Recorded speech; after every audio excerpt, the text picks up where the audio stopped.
that's the trouble. Once it's in a forest, it then has multiple ways of getting around the forest on its own through those waterborne spores.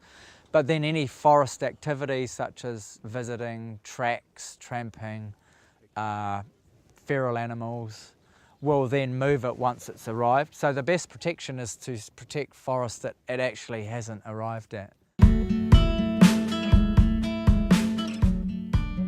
What's happening in New Zealand at the moment with Kauri Dieback, and in fact Kauri the species, is that a disease called Phytophthora taxon-agathis, or PTA, is infecting the tree and causing it to be either sick or die. And this is happening now right across the Auckland region and some parts of Northland.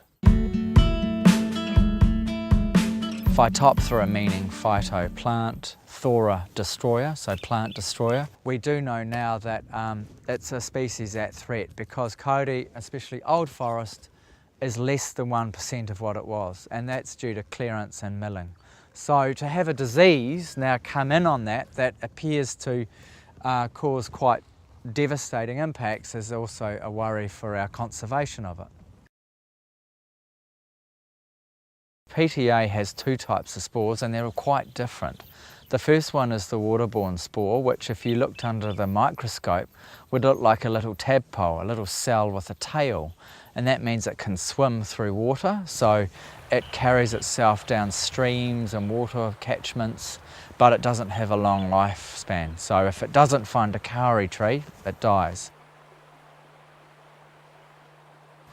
The other spore form, it's like a seed. It has a hard shell, which allows it to survive long periods, maybe even years, in soil.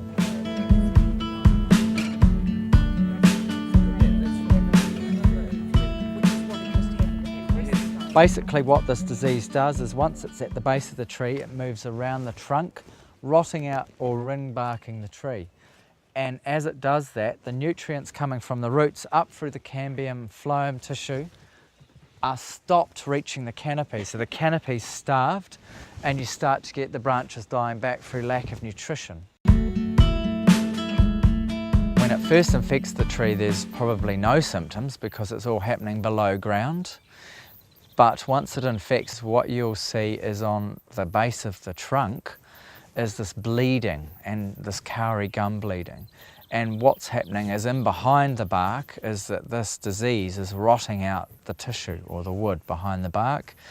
In response to this, the tree is bleeding gum in an attempt to bandage or wall off the disease. So one of the first symptoms you'll see is this fresh bleeding gum at the base of the trunk.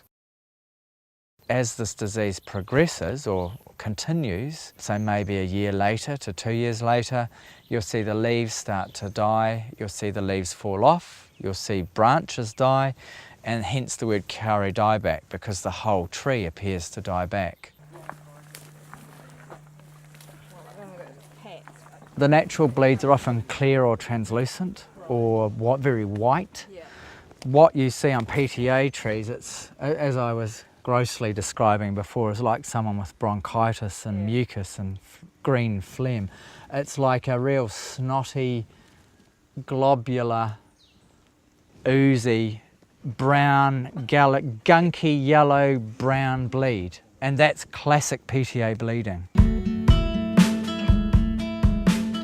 Kauri is a very strong tree. It's the biggest tree in New Zealand and it's also the biggest of the whole kauri family across the world.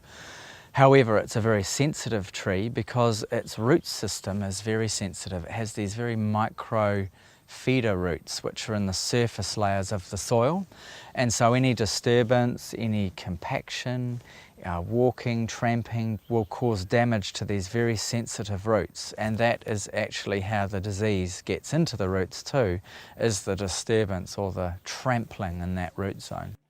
But anyway, the first signs will be these small bleeds, like it probably started down here in one of the older parts of the front, and then just keeps expanding around.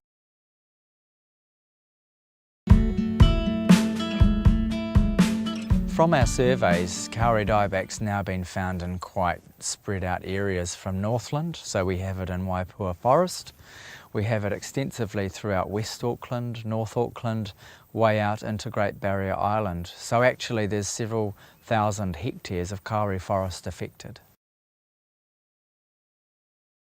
So what should we be doing now about Kauri Dieback?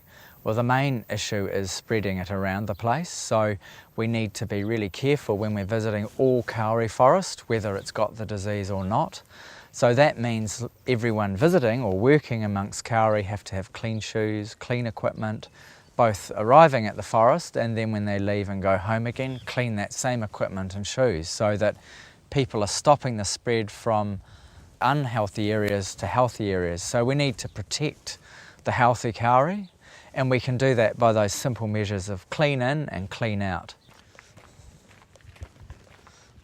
So what we've installed is some phytosanitary stations, just to see how they go and to see if we can disinfest shoes that haven't been washed before they've arrived at the park.